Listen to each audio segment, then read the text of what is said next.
Hello students, this is ninth lecture on mathematics from class 12th NCERT part 1। पिछले lectures में हम लोगों ने टाइप ऑफ रिलेशंस और टाइप ऑफ फंक्शंस पे डिस्कस किया और अब हम आगे बढ़ रहे हैं अगले सेक्शन पे, कॉम्पोजिशन ऑफ फंक्शंस। उसके पहले कुछ बेसिक बातें जिसको फिर से रिकॉल करना ज़रूरी है, वो है कि हम किसी रिलेशन को फंक्शन कब कहते हैं। तो याद कर लीजिए, किसी भी रिलेशन को फंक्शन हम तब कहते हैं जब वो रिलेशन या तो वन वन टाइप हो या मेनी वन टाइप हो। दूसरी बात कि वह रिलेशन ऐसा हो कि डोमेन सेट में कोई भी एलिमेंट अनरिलेटेड ना रह जाए। ये दो बातें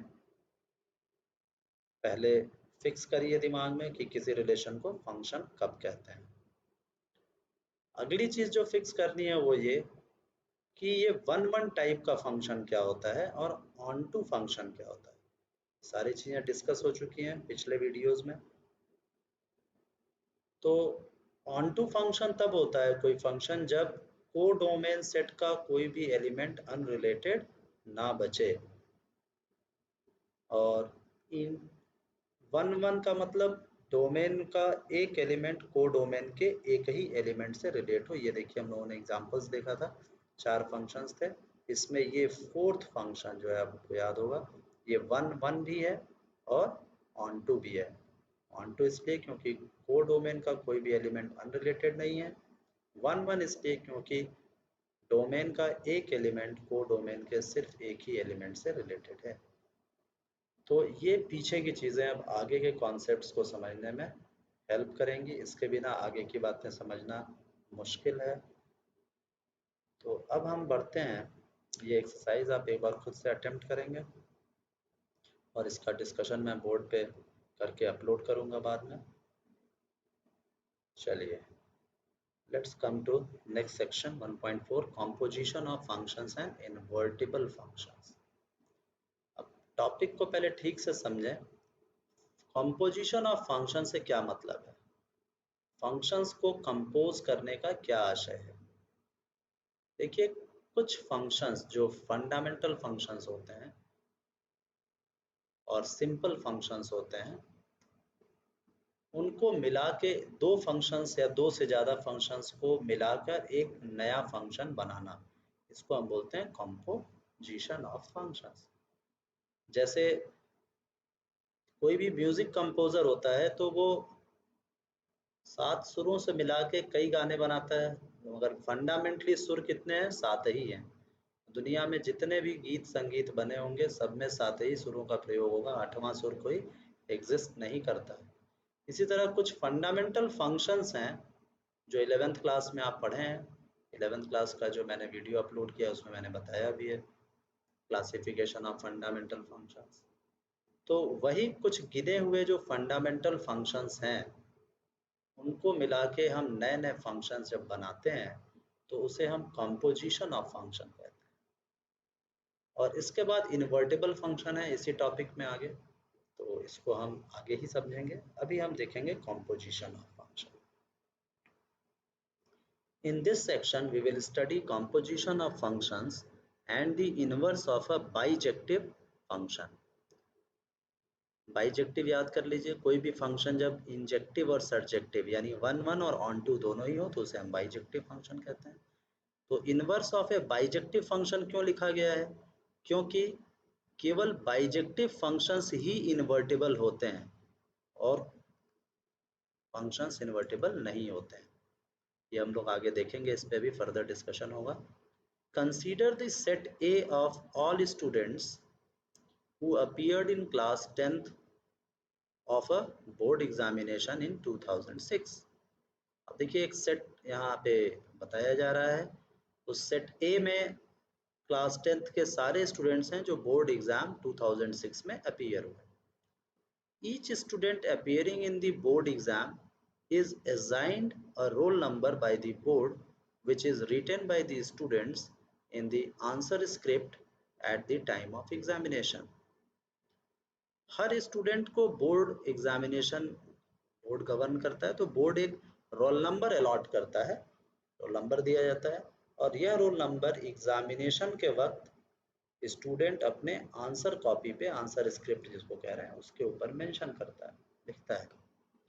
In order to have confidentiality, the board arranges to deface the roll numbers of students in the answer scripts and assigns a fake code number to each roll number. अब board क्या करता है यहाँ पे? बोर्ड आपके द्वारा यानी student के द्वारा लिखा गया रोल नंबर, जो आंसर स्क्रिप्ट पे रोल नंबर लिखा जाता है, उसके फेस को हटा देता है. डीफेस करना मतलब उसके फेस को हटा के फेस पे से कॉपी के फर्स्ट पेज जहाँ पे आप लिखते हैं वहाँ से रोल नंबर हटा दिया जाता है और उसकी जगह एक कोड जनरेट कर देते हैं जो उस रोल नंबर का ही कोड होता है. वो सिर्फ बोर्ड ऑफिस जानता है कि इस रोल नंबर का कोड क्या है और वो उसको आंसर स्क्रिप्ट पे असाइन करके मेंशन कर दिया था. वो फेक कोड होता है. उसी कोड से एग्जामिनर जो कॉपी इवैल्यूएट करेगा वो उस कॉपी को रिकॉग्नाइज करता है, पहचानता है. रोल नंबर एक्चुअल किसी को पता नहीं चलता है, जो लोग कॉपी चेक करते हैं या बीच के प्रोसेस में जो लोग भी. तो ये बात यहाँ कही जा रही है. Now let be which is subset of n be the set of all roll numbers and C subset of n be the set of all code numbers. अब n क्या है? Set of all natural number, all possible natural numbers. उनमें से कुछ natural numbers ही होंगे जो actual में roll number रहे होंगे, काउंटिंग नंबर्स होंगे. तो b उसी सेट को बोला जा रहा है जो रोल नंबर के सेट्स को डिनोट कर रहा है और वो निश्चित रूप से नेचुरल नंबर का ही सबसेट होगा. इसी प्रकार से जो कोड्स जनरेट किए गए हर रोल नंबर के लिए, जितने रोल नंबर होंगे उतने ही कोड्स जनरेट हुए होंगे, जाहिर सी बात है. ये जो सेट सी है वो कोड्स का सबसेट है और ये भी नेचुरल नंबर्स का ही सबसेट होगा. यही बात यहाँ लिखी जा रही है. This gives rise to two functions f a to b and g b to c. अब देखिए a यहाँ पे क्या है? कह रहे हैं यहाँ पे दो फंक्शंस निकल के सामने आ रहे हैं. एक फंक्शन f है जिसका नाम f दिया जा रहा है और दूसरे फंक्शन का नाम g दिया जा रहा है. f फंक्शन के लिए डोमेन सेट कौन है? a सेट ऑफ स्टूडेंट्स, शुरू में लिखा गया है सारे स्टूडेंट्स जो 10th क्लास के बोर्ड एग्जाम में अपीयर हो रहे हैं, ये डोमेन सेट है. इस सेट के एलिमेंट्स b सेट से, b यहाँ को डोमेन है और b क्या है? Set of roll numbers allotted by the board. तो स्टूडेंट को एक रोल नंबर दिया गया, तो स्टूडेंट और रोल नंबर में एक रिलेशन एस्टैब्लिश हो रहा है. यहाँ बी सेट रोल नंबर का है, ए सेट स्टूडेंट्स का है.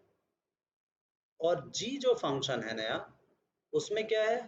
हर रोल नंबर के लिए एक कोड जनरेट किया जा रहा है, तो ये एक अलग फंक्शन है. यहाँ पे सेट ऑफ रोल नंबर्स जो हैं ये डोमेन सेट की तरह सर्व करेंगे और सेट ऑफ फेक कोड्स जो जनरेट किए गए हैं वो कोडोमेन की तरह बिहेव करेंगे. गिवन बाय, अब इसको कैसे डिफाइन किया जा रहा है? These functions are given by F A is equal to F A. यहाँ पे ए क्या है? ध्यान दीजिएगा, ए स्टूडेंट है. सेट ए के एलिमेंट्स कैपिटल ए से जो सेट डिनोट किया जा रहा है उसके एलिमेंट को स्मॉल ए से लिख रहे हैं. और एफ क्या है? ये वाला रिलेशन है जो यहाँ लिखा जा रहा है. तो एफ ए का मतलब हुआ कि ये स्मॉल ए एक स्टूडेंट है जो इस सेट से बिलोंग करता है और एफ ए उस स्टूडेंट का रोल नंबर है जो सेट बी से बिलोंग करता है. So given by FA is equal to the roll number assigned to the student A, यही बात यहाँ लिखी गई है, एंड GB. अब GB क्या है? देखिए B क्या है यहाँ पे? एलिमेंट ऑफ सेट B, जो यहाँ कोडोमेन है और यहाँ पर डोमेन है. तो B कोई रोल नंबर है और उस रोल नंबर का जो कोड यहाँ पे दिखेगा वो GB से लिखा जा रहा है, वो C सेट का एलिमेंट होगा. इज इक्वल टू GB इसीलिए लिखा गया. GB क्या है? द कोड है. कोड है किसका? कोड नंबर है assign to the roll number B. B roll number को जो कोड असाइन किया गया. In this process, each student is assigned a roll number through the function f, and each roll number is assigned a code number through the function g. बिल्कुल सही है. Thus, by the combination of these two functions, each student is eventually attached a code number. अब देखिए ये कह रहे हैं कि f फंक्शंस के द्वारा एक रिलेशन बना f फंक्शन के द्वारा, जिसमें एक स्टूडेंट को रोल नंबर अलॉट किया गया और एक दूसरे फंक्शन g के द्वारा उस रोल नंबर को अलॉटेड रोल नंबर को एक कोड में कन्वर्ट किया गया। तो देखा जाए तो एक रिलेशन a से c का हो गया, यानी एक स्टूडेंट को एक कोड नंबर भी तो अलॉट हो गया, असाइन हो गया। तो यही कहा जा रहा है कि ये दो फंक्शंस मिलके एक नए फंक्शन जो a और c के बीच जन्म ले रहा है, क्योंकि f फंक्शन a और b के बीच है, g फंक्शन b और c के बीच है। एक नया फंक्शन, एक नया रिलेशन देखने को मिलेगा जो a और c के बीच होगा। यही बात कही जा रही है कि each student is eventually attached a code number, यानी अंततः क्या होगा, हर स्टूडेंट को एक कोड नंबर असाइन हो जाएगा, अटैच हो जाएगा उससे। आगे हम देखते हैं, this leads to the following definition. ये जो पीछे डिस्कशन हुआ इससे एक डेफिनेशन अब सामने निकल के आता है। Definition 8, let f a to b and g b to c be two functions। मानिए कि f एक फंक्शन है जो a से b और g दूसरा फंक्शन है जो b से c रिलेट हो रहा है। Then the composition of f and g, तो इन दोनों ही फंक्शंस का कॉम्पोजिशन, कॉम्पोजिशन को आप मिश्रण कर सकते हैं, दोनों को मिक्सअप किया गया या कंपोज किया गया, denoted by G O F, गॉफ पढ़ते हैं इसको हम, या जी ऑफ एफ एक्स भी पढ़ते हैं इसको, यानी ठीक है, जी और एफ को रिलेट किया गया, एफ को जी से रिलेट किया, गॉफ का मतलब अभी आगे भी एक्सप्लेन किया जाएगा। इज डिफाइंड एज, कैसे डिफाइन किया जा रहा है, g of f colon a to c. अब ध्यान दीजिए, दो फंक्शंस f और g को मिला के एक नया फंक्शन गॉफ बना, g ऑफ f। और ध्यान देने वाली बात है कि f में जो डोमेन था, देखिए f रिलेशन फंक्शन का जो डोमेन a था वो यहाँ पर डोमेन है, और g का जो कोडोमेन था वो यहाँ पर कोडोमेन है। तो इस बात को ध्यान दीजिएगा कि a से c को रिलेट कर दिया गया। अब यहाँ a डोमेन बिहेव कर रहा है और c कोडोमेन की तरह बिहेव कर रहा है, तो ये दोनों ही रिलेशंस आपस में कंपोज हो गए और एक नया रिलेशन बना गॉफ, गिवन बाय गॉफ x, यानी g ऑफ fx भी बोलते हैं इसको हम, is equal to g of fx for all x belongs to a। ये बहुत महत्वपूर्ण बात है, for all x belongs to a। जितने x a सेट में है, a सेट के जितने भी एलिमेंट्स हैं उन सभी एलिमेंट्स के लिए हम इस रिलेशन को डिफाइन कर रहे हैं। अब इस बात को यहाँ मैपिंग से भी समझाया गया है। देखिए सेट A के एलिमेंट्स को x से लिखा जा रहा है, इसमें कई एलिमेंट्स हो सकते हैं, यहाँ सिर्फ x लिखा गया है। मानिए x1 x2 x3 ढेर सारे एलिमेंट्स हो सकते हैं, और f रिलेशन के द्वारा इसे b से रिलेट किया गया, तो अब यहाँ पर fx एलिमेंट्स को कहा जाएगा।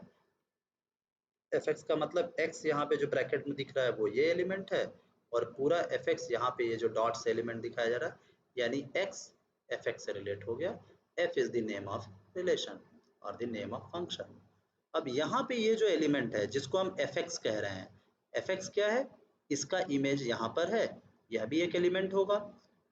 इसको fx1 fx2 fx3 fxn लिख सकते हैं, अगर यहाँ x1 x2 xn तक एलिमेंट्स हैं, सभी के यहाँ पे इमेजेस होंगे। अब ये जो एलिमेंट्स b सेट के हैं ये c से रिलेट हो रहे हैं विथ रिलेशन g।